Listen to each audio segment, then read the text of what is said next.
오늘 하나님의 말씀은 열왕기하 14장 1절로 22절 달라. 유다왕 아마샤에 관한 이야기입니다. 이 남유다의 여호사밧 왕이 북이스라엘의 아합 왕, 즉 왕비 이세벨이에요. 두로와 시돈, 바알과 아세라를 섬기는 이방인 이세벨, 제사장의 딸 이세벨. 그 결혼했죠. 그리고 이제 여호사밧 왕이 그들 북이스라엘의 아합 왕과 왕비 이세벨의 딸 아달랴예요. 그걸 자신의 아들 여호람하고 결혼을 시켜요. 이 여호사밧 왕은 상당한 믿음의 왕인데 현실적으로 정략적 결혼을 이제 하는 거죠. 이 참 말이 안 되는 결혼을 한 겁니다. 북이스라엘은 하나님을 믿는 신앙이 거의 다 사라져 버렸는데 특히 아합 왕이 얼마나 악해요. 그러고 나서는 이제 남유다와 북이스라엘 사이에 연합군이 형성이 돼요. 그래갖고 주변 국가가 아람, 모압 등 여러 국가 있는데 전쟁을 수행을 합니다. 두 국가가 합쳐서 힘을 합치는 거죠. 그래서 이웃 국가들을 자기 휘하에 두고자 정복 전쟁을 하는데 이게 그렇게 두 남유다와 북이스라엘이 설린 관계를 유지하는 경우가 그렇게 별로 많지 않습니다. 그다음 이제 남유다의 그 요아스의 아들 아마샤가 왕위에 오르는 시기, 이 오늘 이야기가 그거죠. 동명이인인 북이스라엘의 왕, 근데 요아스하고 이제 전쟁을 벌이는 거예요. 그러니까 남북이 전쟁이 일어나는 거예요. 근데 북이스라엘은 요아스는 그 전쟁을 하려고 들질 않아요. 근데 굉장히 자극을 합니다. 그래서 적극적으로 전쟁을 벌여 전쟁 상태로 몰아간 사람이 바로 이 남유다의 오늘 아마샤 왕이에요. 사실 이 시절이요, 주변에 그 아람이 강국이었었거든요. 그때. 근데 이들이 쇠퇴했어요. 그래갖고 남북 두 나라가 군사적으로 성공을 거두는 거예요. 그러니까 두 나라가 이제 무력으로 성공을 거두는데, 그래서 독립국가로서 이웃 주변 국가들한테 늘 시달렸던 거에서 벗어나서 이제 마음껏 이제 좀 자유를 누리고 그러던 때인데 왜 그렇게 됐냐 하는 걸 살펴봐야 돼요. 이거는 스스로 잘나서 그런 게 아니에요. 주변에 있는 강국이 아람 그 나라가 쇠퇴했기 때문에 그렇게 된 거예요. 그래서 이제 이 두 나라가 싸우지 말고 서로 힘을 모아서 오히려 신앙을 다지고 백성들의 살림살이를 돌보는 데 힘썼다면 역사가 상당히 달라졌을 거예요. 역사에서 맨날 what if 이런 얘기는 참 그렇죠. 그냥 하여간 안타깝다 하는 말씀을 드리는 겁니다. 오늘 본문 보면 두 나라 사이의 전쟁에 관한 이야기인데 14장 1절로 22절까지 나와요. 3절 6절을 봅니다. 아마샤가 여호와 보시기에 정직히 행하였으나 그의 조상 다윗과는 같지 아니하였으며 그의 아버지 요아스가 행한 대로 다 행하였어도 오직 산당들을 제거하지 아니하였으므로 백성이 여전히 산당에서 제사를 드리며 분향하였더라. 나라가 그의 손에 굳게 섬에 그의 부왕을 죽인 신복들을 죽였으나 왕을 죽인 자의 자녀들은 죽이지 아니하였으니 이는 모세의 율법책에 기록된 대로 함이라. 곧 여호와께서 명령하여 이르시기를 자녀로 말미암아 아버지를 죽이지 말 것이요 아버지로 말미암아 자녀를 죽이지 말 것이라. 오직 사람마다 자기의 죄로 말미암아 죽을 것이라. 이제 북이스라엘 왕 여호아스의 아들 요아스가 왕이 된 지 2년 후에 남유다의 왕 요아스, 같이 요아스죠. 동명이인이에요. 그 요아스의 아들 아마샤가 이제 왕이 된 거예요. 그러니까 북이스라엘은 요아스, 남유다는 아마샤 이렇게 된 거예요. 이 아마샤는 여호와가 강하다, 이제 아버지의 믿음을 따른 이름이죠. 25세의 왕이 되어서 이제 대략 한 29년 정도 다스렸어요. 근데 아마샤는 여호와 보시기에 상당히 옳은 왕이에요. 그런데 다윗에게 견줄 정도는 아니었다. 그러니까 북이스라엘은 항상 여로보암의 죄에서 벗어나지 못하였더라가 이게 평가 기준이에요, 왕의. 근데 남유다는 다윗만큼 그렇게 믿음이 있지는 않았어도 상당한 믿음이 있다, 이렇게 하고 다윗이 기준이에요. 특별히 여기서 산당을 제거하지 않은 것에서 이제 아버지 요아스 정도였다, 이렇게 얘기하죠. 근데 아버지 요아스도 대단한 종교개혁을 행한 사람이에요. 믿음의 왕입니다. 그런데 그 아들도 역시 아버지를 따라서 믿음의 왕이었는데 안타깝게도 이제 산당을 제거하지 않았다 하는 그 점이 이제 남아있는 거죠. 그리고 이 아들은 왕권을 자기가 굳게 한 후에 아버지 원수를 갚아요. 아버지는요, 종교개혁을 시행했다고 제가 그랬죠. 상당히 믿음이 좋은 사람이에요. 그런데 이 아버지 요아스는 사실은 자기를 왕으로 세웠고 영적 스승 노릇을 했고 아마 통치를 하는데 하나님 말씀을 기준으로 해서 엄청나게 이렇게 섭정 비슷하게 상당한 도움을 줬을 거예요. 그 대제사장 여호야다, 그가 죽은 이후에 이제 주변의 유다 지도자들이 하나님 말씀을 기준으로 해서 살아가는 거에서 자기들 탐욕을 채우지 못했잖아요. 그 온통 다 무리를 진 거예요. 전부가 다 무리를 져가지고선, 전부가 다 무리를 진 거예요.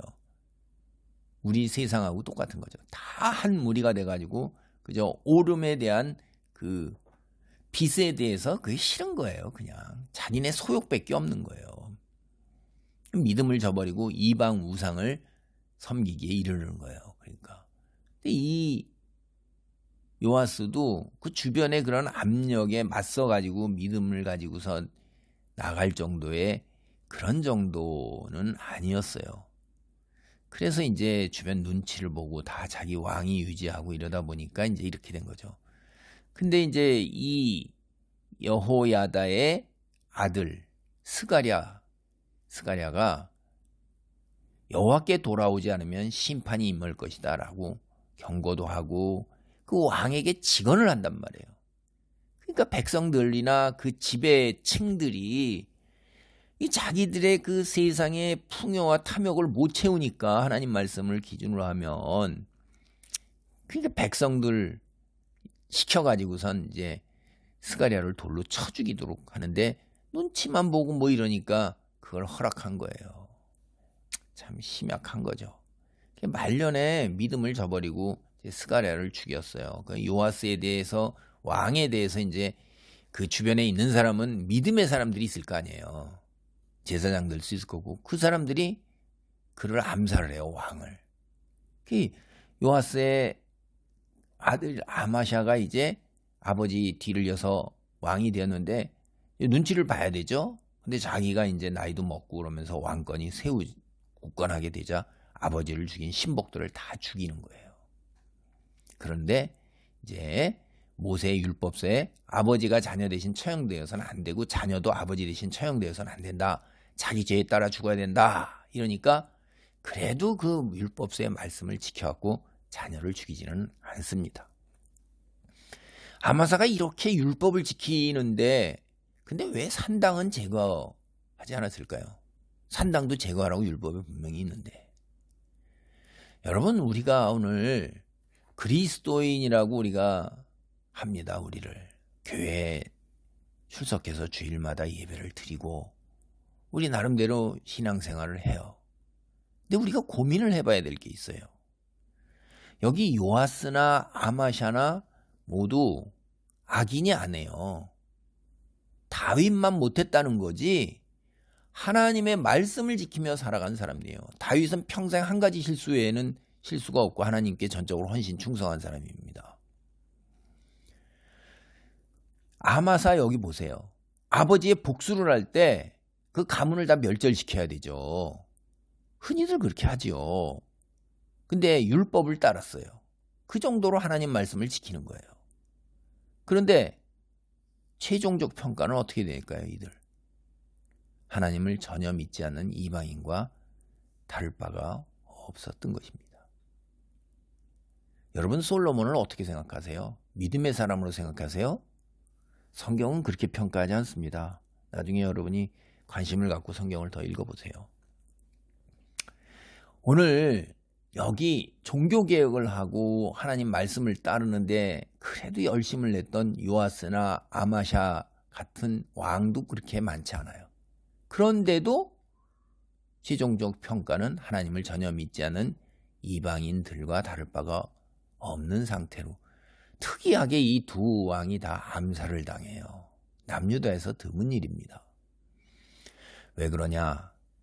하나님 말씀을 전적으로 순종하지 않는 거예요. 완전하게 순종하지 않는 거예요. 결정적인 순간에는 현실을 고려해서 자기 판단이 우선이 되는 거예요.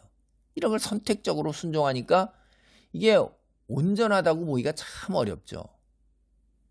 그래서 이 요아스하고 아마샤가 지은 죄는 사실 우리도 이런 죄의 악한 형상 그대로 다 담지하고 있습니다. 아담과 하와가 지은 죄하고 동일한 거예요. 보세요. 아담은 선악을 알게 하는 나무의 열매를 먹지 말라. 이 여호와의 명령을 어겼어요. 이게 불순종이에요. 근데 그 동기가 뭐죠? 뱀이 하나님과 같아질 것이다 라는 그 유혹에 넘어간 거예요. 그러니까 피조물 주제에 창조주가 되려고 그러는 거예요. 근데 인간이 이런 악한 경향을 다 갖고 있어요. 여러분이 살면서 다 자기중심적, 자기의존적이죠. 자기가 센터에 있어야 돼요. 회식 자리고 어디고 간에 모든 거에 갔을 때 자기가 소외되거나 자기가 중심에 있거나 특별히 강한 사람이 그런 사람들도 있어요. 자기 뜻대로 하고자 하는 것들이 있어요. 그리고 이게 우리가 마음이 심성이 유하고 연한 사람들로 자기의 의견이 반영이 안 되는 거에 대해서 속으로 꽁 하고 있는 게 다 있단 말이에요. 다 자기 중심이에요. 인간은. 그게 이게 아담의 형상을 닮았기 때문에 그래요. 뒤에 우리가 살펴봤죠. 노아, 아브라함, 사울, 다윗 다 어때요? 어떤 한순간에 하나님을 거역하고 자기 판단을 따라요. 자기가 창조주 위치에 올라요. 피조물임에도 불구하고. 겸손을 모르는 거죠. 교만하게 된 거예요. 자기가 질서의 중심이에요. 그래서 자기 생각을 스스로 자기 의지로 선택해서 따르고 행동에 옮기는 거예요. 이게 하나님의 자리에 올라서는 죄입니다. 이걸 죄라고 그러는 거예요. 성경이. 요아스와 아마샤 역시 하나님 말씀을 따를 사항, 그 다음에 현실을 고려한 사항, 자기 왕으로서의 지위 누리는 거. 그럴 때 어떻게 해요? 자기가 누구를 따를 것이냐, 자기 의지로 자기 판단으로 결정하는 거예요. 결과적으로 하나님 말씀을 대부분 따르지만은 결정적인 것 같은 거는 불순종하는 거예요. 자기가 하나님 위에 있는 것이 된 거예요. 그러니까 하나님 말씀을 완전하게 순종하지 않는다. 다시 말해 하나님 말씀을 대부분 지키는데 일부만 안 지켰다. 이거 성경이 뭐라고 그러죠? 예수님이 다 말씀하셨잖아요. 말씀 전체를 어긴 거나 다름없는 거라고. 안타깝지만 하나님께서 그렇게 이야기하고 계셔요.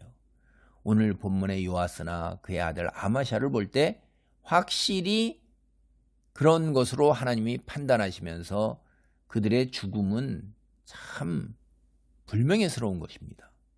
오늘날 그리스도인 결정적 순간에 하나님을 거역하지 않도록, 다시 말해서 자기 의존적, 자기 중심적이지 않도록 우리는 대단히 경계를 해야 돼요. 우리가 다시 제가 말씀드리겠어요. 이게 중요하니까. 하나님 말씀을 100% 완전하게 순종하지 않는다면 이게 불순종한 것이 돼요. 결정적일 때 하나님 말씀보다 자기 자신의 생각이 옳다고 판단하는 것이에요. 그 순간에 교만하게 하나님 위치에 올라서는 거예요. 여기서 우리는 완전한 순종이 얼마나 중요한지 다시 한번 깨달을 수 있어요. 여러분 사무엘상 15장 22절 말씀 기억하셔야 돼요. 외워놓으셔야 돼요. 순종이 제사보다 낫다는 사무엘 선지자의 말씀. 여호와께서 번제와 다른 제사를 그의 목소리를 청종하는 것 좋아하신 같이 좋아하시겠나이까? 순종이 제사보다 낫고 듣는 것이 숫양의 기름보다 나으다 이거예요. 내가 돈 드리고 예배 드리고 뭐 그런다고 그래서 헌금 많이 드렸다고 그래서 그거 다 어차피 하나님 건데 자기의 믿음을 드러낸 것으로 착각하시면 안 됩니다. 말씀 따라 사세요. 믿음은 순도 100%여야 되는 거예요. 정금 같은 신앙이어야 되는 거예요. 하나님 백성은 하나님께 충성해야 돼요. 그리고 신실해야 돼요. 정결해야 돼요. 아내가 정결한 것처럼. 그리고 순종해야 돼요. 아들처럼.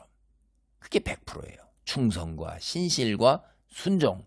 하나님의 백성이 하나님께 어떻게 해야 되는 관계를 비유적으로 상징적으로 구약 성경에서 이야기하고 있는 거예요. 아주 조금이라도 불순물이 있다면 그 불순물로 인해서 마치 가루 서말에 누룩이 있는 것, 나쁜 누룩이 있으면 가루 서말 다 썩어서 다 못 쓰는 거예요. 요아스나 아마샤처럼 멸망에 이르게 될 것입니다. 본문 열왕기하 14장 7절로 10절을 봅니다.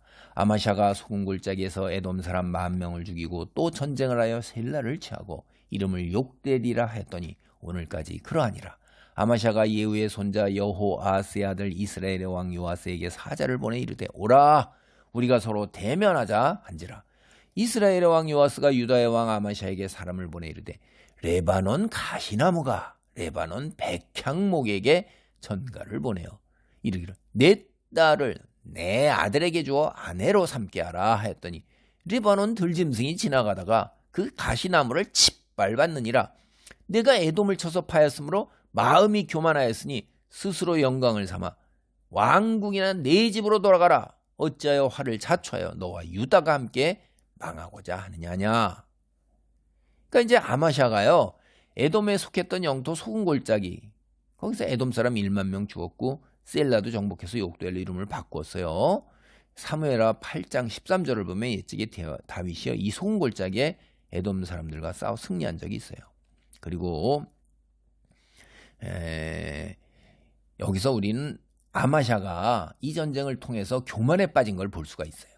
이 전쟁 후에 아마샤는 사실 현실적으로는요 북이스라엘이 무력으로 더 강해요.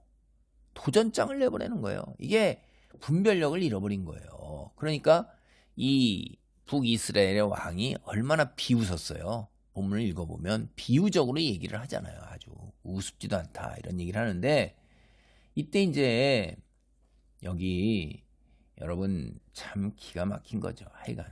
하여간 어쨌든 이 교만에 빠지면 이렇게 말도 안 되는 이야기를 해요.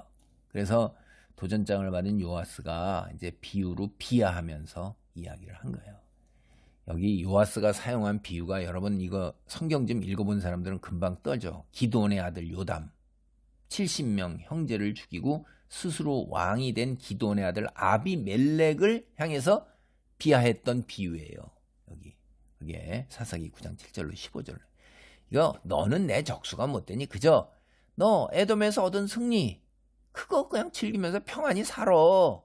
네 집구석에서 죄송해요. 네 방구석에서 그런 얘기예요. 얼마나 비하한 건데.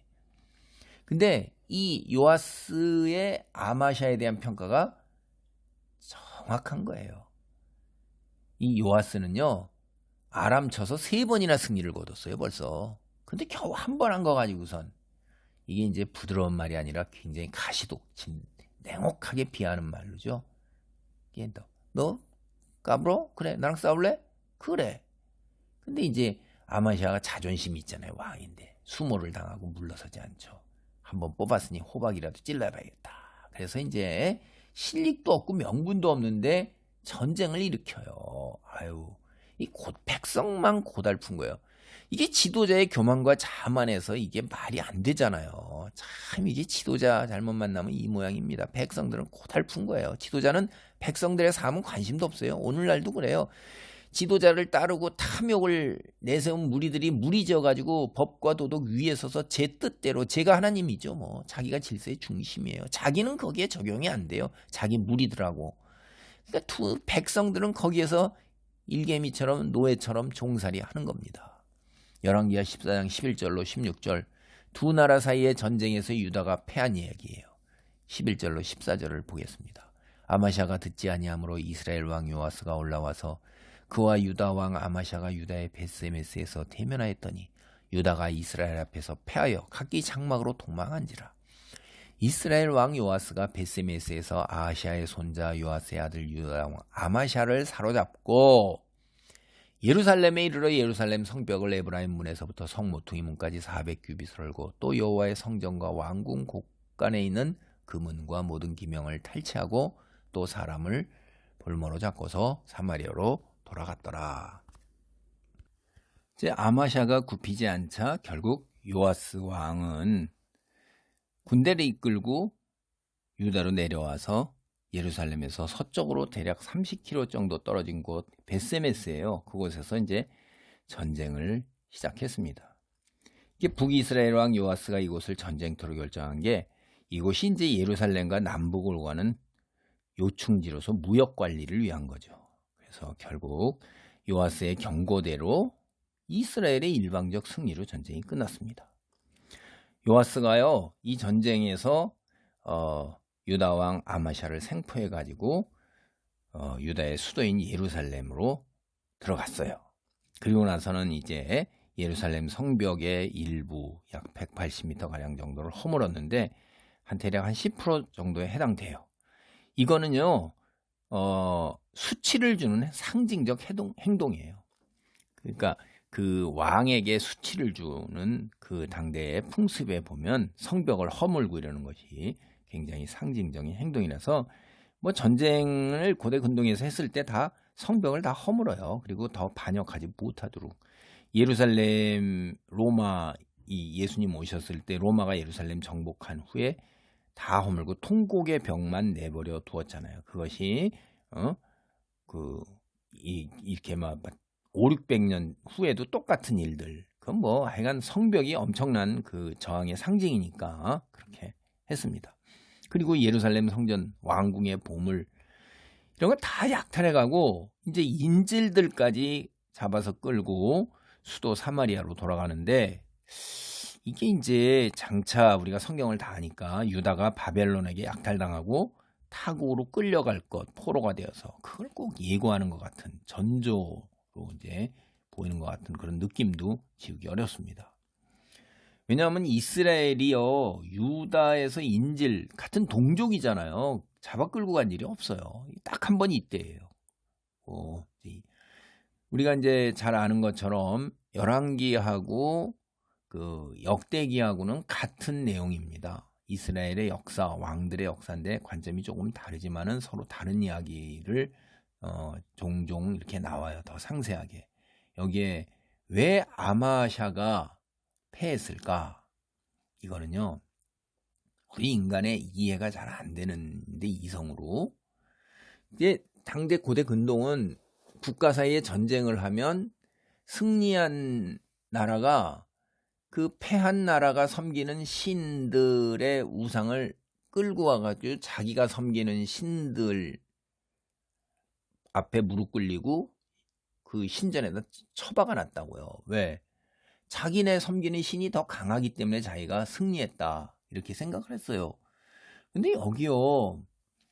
이 아마샤는 아니 자기가 에돔을 정복했으면 에돔이 섬기는 우상을 끌고 와가지고선 여호와 앞에 바치고서 그 성전의 창고에 넣어놔야 되는 게 정상인데 이걸 끌고 와가지고 여호와처럼 또 모셔요.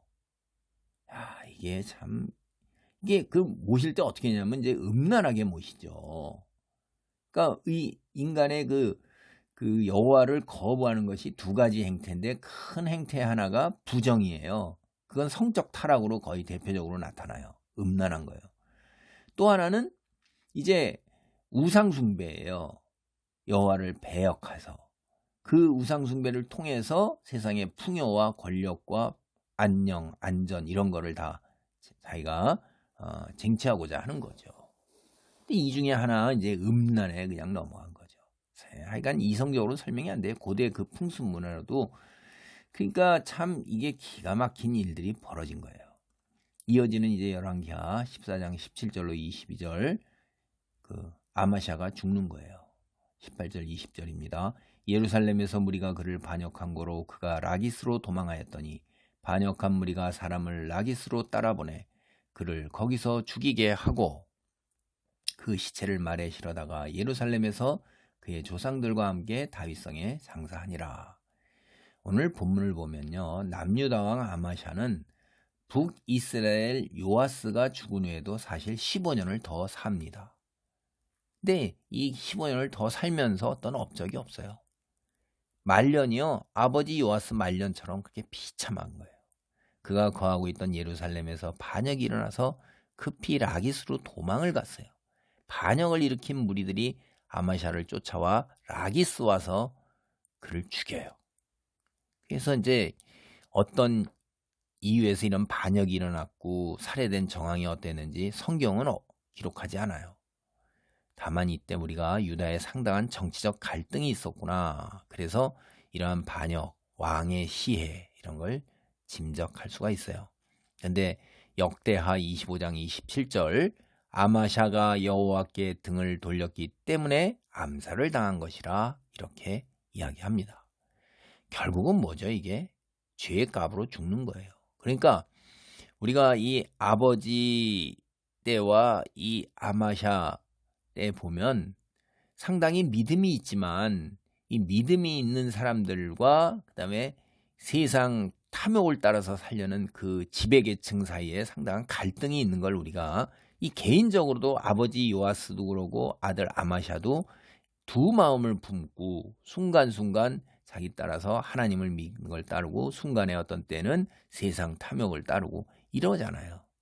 결국 다 둘 다 유다에서 보기 드물게 다 죄값으로 암살당합니다. 그래서 이어지는 본문에 보면 아마샤의 대를 이어 아샤라가 16세에 왕이 되어요. 아샤랴. 이게 우시아라고도 불리는데 여호와가 도우셨다. 여호와는 나의 힘이시다. 이런 뜻이에요. 오늘 말씀을 정리합니다. 오늘 본문에 나오는 남유다 왕 아마샤는 상당히 믿음 있는 왕입니다. 아버지를 따라서 상당히 종교개혁을 행한 아버지 요아스는 종교개혁을 해왔고 아들 아마샤도 그 아버지의 그 아들이라고 상당히 믿음이 있었는데 근데 이제 현실에서 지배계층의 눈치도 보고 백성들의 피도 맞추고 그래서 하나님 말씀을 따라 산당을 제거하기보다는 아버지와 똑같이 자신의 안정적 왕권 유지를 위해서 하나님 말씀을 결정적인 순간엔 따르지 않은 거예요. 그래서 두 마음, 한 마음이 아닌 두 마음을 소유한 믿음의 사람이었다. 이렇게 얘기하는 거죠. 사실 이거는 믿지 않는 사람하고 다를 바가 없는 것입니다. 하나님은 그렇게 말씀을 하셔요. 거기에다가 이제 에돔과의 전쟁에서 승리에 도취해서 교만에 빠져서 북이스라엘 도발해서 백성을 도탄으로 몰아넣는 전쟁을 한 거예요. 그래서 죄에 대한 하나님의 심판, 그의 노년이 아버지 요아스처럼 아주 비참한 겁니다. 그래서 암살이라는 비극적 종말로 끝났어요. 여기서 오늘 우리는 그리스도인의 믿음, 나의 믿음이 어때야 하는가 이거를 성찰해 볼 수 있어요. 하나님 앞에 이르는 그날까지 한 마음으로 거룩한 삶, 하나님 나라의 백성다운 삶을 살아야 되는 거예요. 하나님 나라의 백성으로 살아가야 되는 거예요.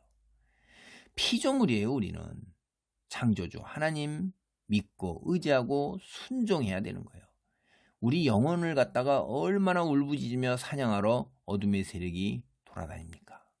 한순간도 어둠의 세력이 허점을 보이지 않고 하나님의 사람으로 살아가야 하는 것입니다.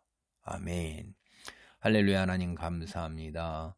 오늘 이 아마샤 그의 아버지 또 삶을 성찰하면서 아버지 100% 순수한 정금 같은 신앙, 오로지 하나님을 향한 한마음의 신앙으로 살아야 됨을 다시금 깨닫습니다.